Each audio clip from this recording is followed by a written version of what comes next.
ପିଲାମାନେ ଆଜି ଆମେ ଷଷ୍ଠ ଶ୍ରେଣୀ ଗଣିତ ପ୍ରକାଶ ବହିର ଗଣିତରେ ସଂରଚନା ବିଷୟରେ ପଢ଼େଇବା। ପ୍ରଥମେ ଆମେ ଜାଣିବା ଗଣିତ କ'ଣ। ପିଲାମାନେ ତୁମେ ତୁମ ଆଖପାଖରେ ଯାହା ସବୁ ଦେଖୁଛ ତାହା କିଛି ନା କିଛି ସଂରଚନାକୁ ନେଇ ସୃଷ୍ଟି ହୋଇଥାଏ।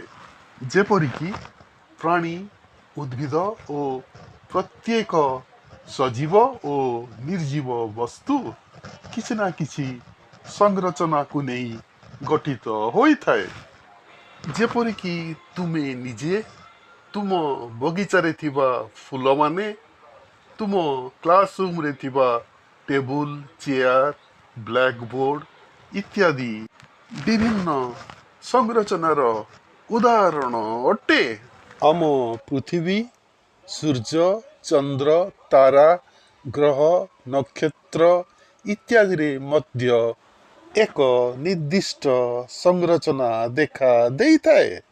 ଏହି ସବୁ ସଂରଚନାମାନଙ୍କୁ ଜାଣିବା ପାଇଁ ଗଣିତର ବିଶେଷ ପ୍ରୟୋଜନ ହୋଇଥାଏ।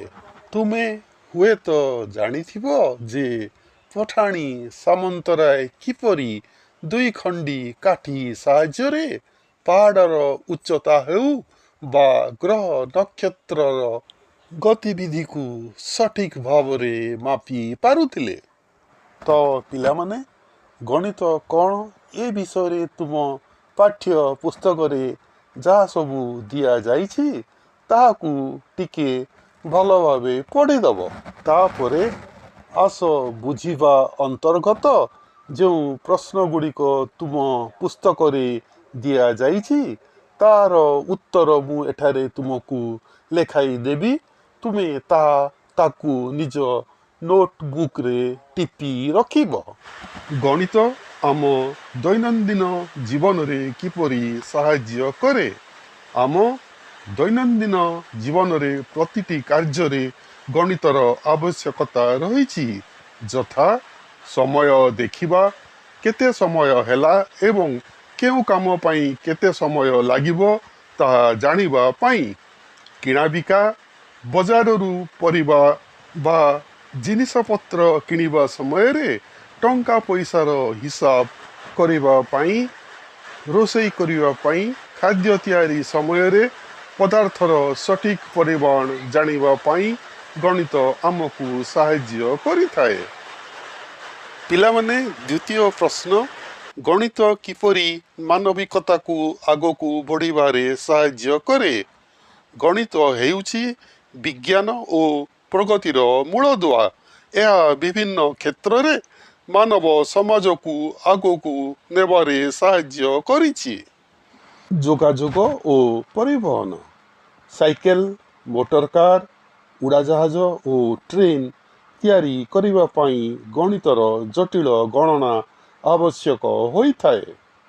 ନିର୍ମାଣ କାର୍ଯ୍ୟ, ବଡ଼ ବଡ଼ ଘର, ପୋଲ ଏବଂ ଡ୍ୟାମର ନକ୍ସା ପ୍ରସ୍ତୁତ ଓ ନିର୍ମାଣ ଗଣିତ ବିନା ଅସମ୍ଭବ। ଆଧୁନିକ ଯନ୍ତ୍ରପାତି, କମ୍ପ୍ୟୁଟର, ମୋବାଇଲ ଫୋନ ଏବଂ ଟିଭି ପରି ବୈଦ୍ୟୁତିକ ସରଞ୍ଜାମ ଗଣିତ ସୂତ୍ରରେ ହିଁ କାମ କରେ। ମହାକାଶ ବିଜ୍ଞାନ, ମହାକାଶକୁ ରକେଟ ଓ ଉପଗ୍ରହ ପଠାଇବା ପାଇଁ ଗଣିତର ଗୁରୁତ୍ୱପୂର୍ଣ୍ଣ ଭୂମିକା ରହିଛି। ତ ପିଲାମାନେ, ସଂକ୍ଷେପରେ କହିବାକୁ ଗଲେ ଗଣିତ କେବଳ ପାଠ୍ୟପୁସ୍ତକର ବିଷୟ ନୁହେଁ, ଏହା ଆମ ଜୀବନଶୈଳୀ ଏବଂ ଦେଶର ବିକାଶ ପାଇଁ ଏକ ଅପରିହାର୍ଯ୍ୟ ମାଧ୍ୟମ। ତ ପିଲାମାନେ, ତୁମେ ସବୁ ଦେଖିଲ ଯେ କିପରି ତୁମର ଆଖପାଖରେ ଥିବା ସମସ୍ତ ସଜୀବ, ନିର୍ଜୀବ, ସ୍ଥିର ଓ ଗତିଶୀଳ ପଦାର୍ଥ ଗୁଡ଼ିକ କିପରି କିଛି ନା କିଛି ସଂରଚନାକୁ ନେଇ ଗଠିତ ହୋଇଥାଏ। ଏବେ ଆମେ ଦେଖିବା ଯେ ସଂଖ୍ୟାରେ କିପରି ସଂରଚନା ଦେଖା ଦେଇଥାଏ। ସଂଖ୍ୟାରେ ଥିବା ସଂରଚନାକୁ ବିଭିନ୍ନ ଆକାର ପ୍ରକାର ଦେଇ ସ୍ଥୂଳ ଭାବରେ ମଧ୍ୟ ପରିପ୍ରକାଶ କରାଯାଇପାରେ। ପିଲାମାନେ, ଗଣିତରେ ସବୁଠାରୁ ଅଧିକ ମୌଳିକ ସଂରଚନା ସଂଖ୍ୟାର ସଂରଚନାରେ ଲକ୍ଷ୍ୟ କରାଯାଇଥାଏ। ବିଶେଷ କରି ସମ୍ପ୍ରସାରିତ ସ୍ୱାଭାବିକ ସଂଖ୍ୟାରେ ଯଥା 0, 1, 2, 3, 4 ଇତ୍ୟାଦି। ଗଣିତର ଯେଉଁ ବିଭାଗରେ ସ୍ୱାଭାବିକ ସଂଖ୍ୟାମାନଙ୍କର ସଂରଚନା ସମ୍ପର୍କରେ ପଢ଼ାଯାଏ ତାହାକୁ ସଂଖ୍ୟା ତତ୍ତ୍ୱ କୁହାଯାଏ। ସଂଖ୍ୟା କ୍ରମ ହେଉଛି ସବୁଠାରୁ ଅଧିକ ସାଧାରଣ ଏବଂ ଗଣିତରେ ଆକର୍ଷଣୀୟ ବିଷୟ ଅଟେ। ତ ପିଲାମାନେ, ଚାଲ ଏବେ ଆମେ ସାରଣୀ 1କୁ ବ୍ୟବହାର କରି ସଂଖ୍ୟାକ୍ରମର କିଛି ଆଶ୍ଚର୍ଯ୍ୟଜନକ ତଥ୍ୟକୁ ଆବିଷ୍କାର କରିବା। ପିଲାମାନେ, ଏହାକୁ ତୁମେ ତୁମର ନୋଟବୁକ୍ରେ ଟିପି ରଖ। ପିଲାମାନେ ଲକ୍ଷ୍ୟ କର ଯେ ଉଦାହରଣ 1ରେ ଥିବା ପ୍ରତ୍ୟେକଟି ସଂଖ୍ୟା 1 ଅଟେ ଓ ଏହା ଅସଂଖ୍ୟ 1 ପର୍ଯ୍ୟନ୍ତ ବିସ୍ତାରିତ ହୋଇଛି।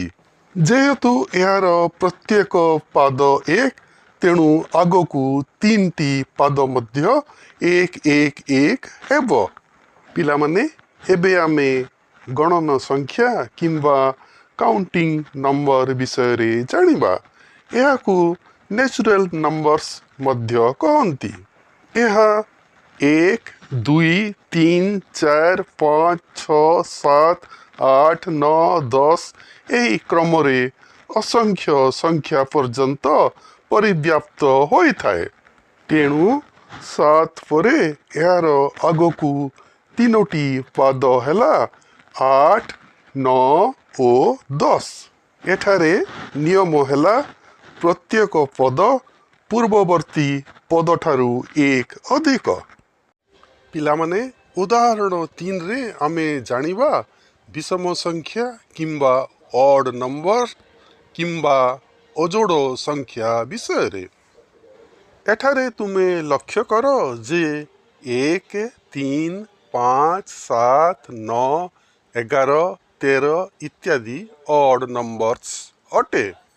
ଏଠାରେ ପିଲାମାନେ ପ୍ରତ୍ୟେକ ପଦ ପୂର୍ବବର୍ତ୍ତୀ ପଦ ଅପେକ୍ଷା 2 ଅଧିକ।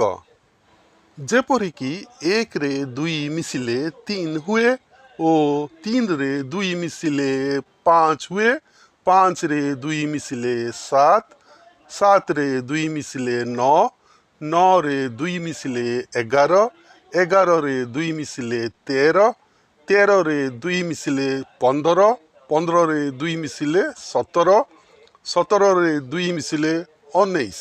ତେଣୁ ଏହାର ଆଗକୁ 3ଟି ପଦ ହେବ 15, 17 ଓ 19। ପିଲାମାନେ, ଚାଲ ଏବେ ଆମେ ଜାଣିବା ଇଭେନ୍ ନମ୍ବର୍ସ କିମ୍ବା ଯୁଗ୍ମ ସଂଖ୍ୟା ବିଷୟରେ। ଏହା 2 ଠାରୁ ଆରମ୍ଭ ହୋଇ 2 2 ଅଙ୍କ ବଢ଼ି ବଢ଼ି ଯାଏ। ଯେପରିକି ଏଠାରେ ତୁମେ ଲକ୍ଷ୍ୟ କରୁଛ 2, 4, 6, 8, 10, 12 ଓ 14। ଏପରି ଭାବେ ଏହାର ଆଗକୁ 3ଟି ପାଦ 16, 18 ଓ 20 ହେବ। ଏଠାରେ ନିୟମ ହେଲା ପ୍ରତ୍ୟେକ ପଦ ପୂର୍ବବର୍ତ୍ତୀ ପଦ ଅପେକ୍ଷା 2 ଅଧିକ। ପିଲାମାନେ, ଚାଲ ଏବେ ଆମେ ତ୍ରିକୋଣୀୟ ସଂଖ୍ୟା କିମ୍ବା ଟ୍ରାଏଙ୍ଗୁଲାର ନମ୍ବର ବିଷୟରେ ଜାଣିବା। ଏଠାରେ ତୁମେମାନେ ଲକ୍ଷ୍ୟ କର ଯେ 1, 3, 6, 10, 15, 21 ଓ 28 ଇତ୍ୟାଦି ତ୍ରିକୋଣୀୟ ସଂଖ୍ୟା ଅଟେ।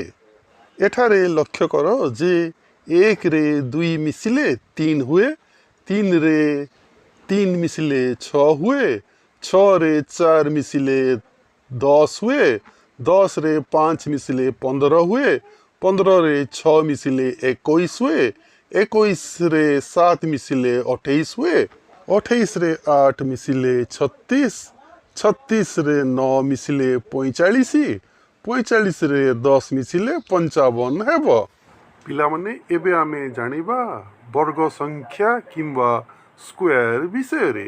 ପିଲାମାନେ, ଗୋଟିଏ ସଂଖ୍ୟାକୁ ସେହି ସଂଖ୍ୟାରେ ଗୁଣନ କଲେ ବର୍ଗ ସଂଖ୍ୟା ବାହାରେ। ଯେପରିକି 1 ଗୁଣନ 1, 1, 2 ଗୁଣନ 2 4 3 ଗୁଣନ 3 9 ଏହିପରି କ୍ରମରେ ଆଗକୁ ତିନିଟି ସଂଖ୍ୟା 64 81 ଓ 100 ହେବ। ଏବେ ଆମେ ଘନ ସଂଖ୍ୟା କିମ୍ବା କ୍ୟୁବ୍ସ ବିଷୟରେ ଜାଣିବା। ପିଲାମାନେ ଗୋଟିଏ ସଂଖ୍ୟାକୁ ସେହି ସଂଖ୍ୟାରେ 3 ଥର ଗୁଣନ କଲେ କ୍ୟୁବ୍ କିମ୍ବା ଘନ ସଂଖ୍ୟା ବାହାରେ। ଯେପରିକି 1 ଗୁଣନ 1 ଗୁଣନ 1 ସମାନ 1, ସେହିପରି 2 ଗୁଣନ 2 ଗୁଣନ 2 ସମାନ 8। ତ ପିଲାମାନେ ଏହି କ୍ରମରେ ଏହାର ଆଗକୁ ତିନିଟି ସଂଖ୍ୟା 343, 512 ଓ 729 ହେବ। ପିଲାମାନେ ଏବେ ଆମେ ଜାଣିବା ବିରାହଙ୍କ ସଂଖ୍ୟା ବିଷୟରେ। ଏଠାରେ ତୁମେ ଲକ୍ଷ୍ୟ କର ଯେ 1 2 3 5 8 13। ପିଲାମାନେ ଏଠାରେ ଲକ୍ଷ୍ୟ କର ଗୋଟିଏ ସ୍ପେଲିଂ ମିଷ୍ଟେକ୍ ଅଛି, 1 ଅଛି, ସେଇଟା 13 ହେବ, ତାପରେ 21 ଅଛି। ପିଲାମାନେ ଏଠାରେ ତୁମେ ଲକ୍ଷ୍ୟ କର ପ୍ରତ୍ୟେକ ପଦ ପୂର୍ବ ଦୁଇଟି ପଦର ଯୋଗଫଳ ଅଟେ। ଏହି କ୍ରମରେ ଏହାର ତିନିଟି ଆଗକୁ ପାଦ 34, 55 ଓ 89 ହେବ। ପିଲାମାନେ ଏଠାରେ ତୁମେ ଲକ୍ଷ୍ୟ କର ଯେ ପ୍ରତ୍ୟେକ ସଂଖ୍ୟା 2 ଦ୍ୱାରା ଗୁଣନ ହେଉଛି, ଯେମିତିକି 1 2 4 8 16 32 64 ଓ ଏହିପରି ଏହାର ଆଗକୁ ତିନିଟି ସଂଖ୍ୟା 128, 256 ଓ 512 ହେବ। ପିଲାମାନେ ଏଠାରେ ଲକ୍ଷ୍ୟ କର ଯେ ପ୍ରତ୍ୟେକ ସଂଖ୍ୟା 3 ଦ୍ୱାରା ଗୁଣନ ହେଉଛି, ଯେପରିକି 1 3 9 27 81 243 729। ଏହା 3ର ଶକ୍ତି କିମ୍ବା ପାୱାର ଅଟେ। ଏହି କ୍ରମରେ ଆଗକୁ ତିନିଟି ନମ୍ବର ହେବ 2187, 6561 ଓ 19683। ତ ପିଲାମାନେ ଏହି ଚ୍ୟାପ୍ଟରର ପରବର୍ତ୍ତୀ ଅଂଶ ଆମେ ନେକ୍ସଟ ଭିଡ଼ିଓରେ ଡିସ୍କସ୍ କରିବା। ତ ଆଜି ପାଇଁ ଏତିକି। ଭିଡ଼ିଓଟି ଭଲ ଲାଗିଲେ ଲାଇକ୍ କରନ୍ତୁ ଓ ଆପଣଙ୍କର ସାଙ୍ଗସାଥୀମାନଙ୍କ ସହିତ ସେୟାର କରିବାକୁ ଜମାରୁ ଭୁଲନ୍ତୁ ନାହିଁ।